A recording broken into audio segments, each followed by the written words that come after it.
We got to talk about this guy, Gilbert Arenas. After Team USA eked out a victory against South Sudan. We got the males almost lost to some Africans. God damn, dog. Almost lost to the Ahi tribe. This is crazy. What is going on, man? Embiid over there throwing the game. He throwing the game for his cousins. Come on, man. Cool Runnings. We don't supposed to lose to the Cool Runnings team. That's the last team we supposed to lose to or be close with. They don't even have shoes. They get their shoes from America. We got to ship them shoes. They don't even have basketball rims, dog. Feed the children. Send wheat, send water and bread them. That's what he said. That is what he ran with. It was one of the most despicable rants I have ever seen from a fellow media member. I mean, you want to know the bar? Look at this. The New York Post, which knows a thing or two about endorsing bigotry from a former president or presidents because it's owned by Rupert Murdoch, called it a xenophobic rant. I mean, the ignorance, bro. Like, you would have felt like this is a member of the KKK talking, blood. You understand? If you didn't know this guy was black, if you just heard the audio, you would have felt like this was some racist from deep down somewhere there in America, blood. Yeah? Shout out to JP on TikTok. Throw him a follow if you can, because he's right. He is 1,000% right. This is something that you would hear from Tucker Carlson. Actually, you did. When he had an interview with Radio Shock Jock Bubba the Love Sponge. Yeah, I had to learn about that guy because of Tucker Carlson. This is something that you would hear from the likes of Nick Fuentes. This is something that you would hear from the late Rush Limbaugh. But no, it came from Gilbert Arenas. Gilbert freaking Arenas. You know what's also odd about this is that the NBA player turned media man referred to South Sudan as the Cool Runnings team. He couldn't even get the country right. That was inspired by the true story of the bobsled team from, everybody knows it, Jamaica. And yet that's what he ran with. He said Joel Embiid threw the game for his cousins. Embiid is originally born in Cameroon, which means Arenas once again generalized all of Africa. Embiid, though, would take the high road, God bless him. Quote, if it was that negative, it's just that disappointing. Because you see what African basketball has done for us to be in this position, to be able to make some sort of impact, even the position that I am in. It's really unfortunate, especially in the world we live in right now, so much negativity. What Arenas sadly reveals is how media is in such a dire time. Because the point of entry is so incredibly low, and doing a sliver of homework is just viewed as a waste of time and unnecessary. And this is what you get, by the way.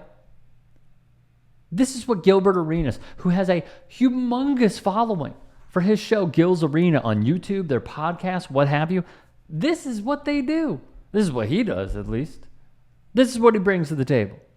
This is supposed to be a leading voice in basketball media, and he's joking about how the United States sends our shoes to South Sudan, which is totally disrespectful to the people of South Sudan. Clearly not giving a damn about anything that they've gone through to gain independence. It's depressing. It's sad. It's troubling. It's stupid. It's frustrating that this guy can just say this or disrespect the women's game. And it's treated as if it's fact.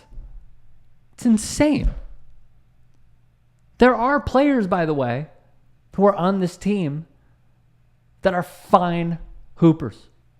Fine. God, man. It's maddening. It's maddening. That's something you would hear on OAN. And you got it from Gilbert Arenas, man. Kaman Malawach, a 7'2", 250-pound center, 17 years old, committed to Duke. Committed to play for the Duke Blue Devils. A team that not only many know of in the country, but outside of, because they're a freaking powerhouse. Arenas made it seem like that dude is a nobody. That's what he did. He put them down and then ran with xenophobia to justify it.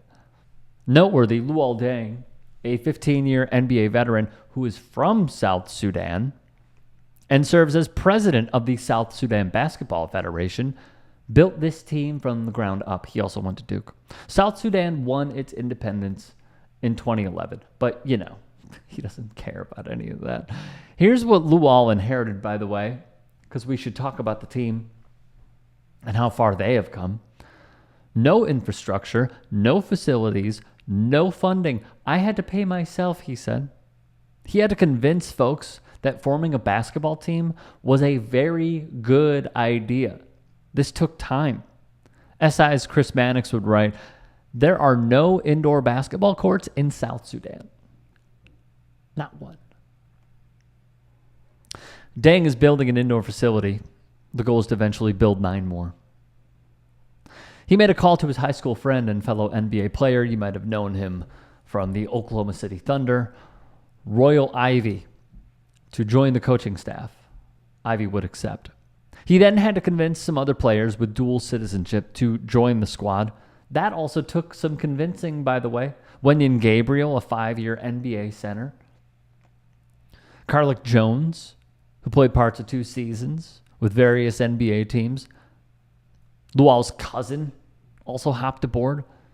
A big name that a lot of NBA fans will recognize, Thon Maker, former Milwaukee Bucks draftee, went public that he is appealing FIBA's ruling that he is barred from representing South Sudan because he previously suited up for Team Australia. Seems like it's a no-brainer, but you never know with the governing bodies and the forces that be. Other recruits, or more so maybes, former University of Connecticut player and number 58 pick in the 2011 draft by the Los Angeles Lakers, a 6'11" center, shot blocking, rim protecting dunker, Ater Majuk. If you see his highlights, you'd be like, oh, okay, he's got game. There's another player who has been shining in the Summer League for the Sacramento Kings. He initially declined, but the door remains open. It's Joe Luol Achille. Look at his highlights, too. He's balling out there. Important to note, when Deng vowed to run the federation, he also cut the check. You know what that means? He bankrolled it. This is improbable that they made the Olympics. But yeah, let's tear them down. Let's treat them like they're nothing. Because I want to get these jokes off. And that's all I got, because I don't know anything else about this team. It is shameful of Gilbert Arenas. And also, it's shameful that no one is calling him out for this. I mean, I understand the media circles are small, but if this was Laura Ingraham, what would we be saying? But because it's someone that you might want to have a relationship with, or it's someone that you hit up a few years ago in order to get on the show or get on your show. You can't do it. It's pathetic. From FIBA, under Luol Deng's leadership, South Sudan not only went from playing outdoors in Zone V Afrobasket qualifiers to reaching the quarterfinals of their first FIBA Afrobasket in 2021 to becoming the first nation to qualify for the World Cup in their first attempt. This is incredible. That's what this story is. Luol's brother would say, if it wasn't for him, I don't think we would have got this far. Not just because of his vision, but also because he funded the whole thing. For him to fund it and say, hey, we're going to get to here at some point. We've got to give him credit for that, because at the end of the day, he wanted our people to see what sports can do for them. The Olympics are set to start very soon. I can't remember the last time I was this excited for the amount of competition when it comes to Olympic basketball. Here's their schedule via ESPN. South Sudan, the Cinderellas, will face Puerto Rico on July 28th, the United States on July 31st, and Nikola Jokic in Serbia on August 3rd in the group stage. I wish them the best of luck, and I'm very sorry that Gilbert Arenas did this to y'all. You don't deserve it. If you can and are willing, please become a paid member here at TYT Sports. And or go to tyt.com/join. In addition, you can follow me on Twitter, Instagram, and TikTok. Appreciate it. Have a great day.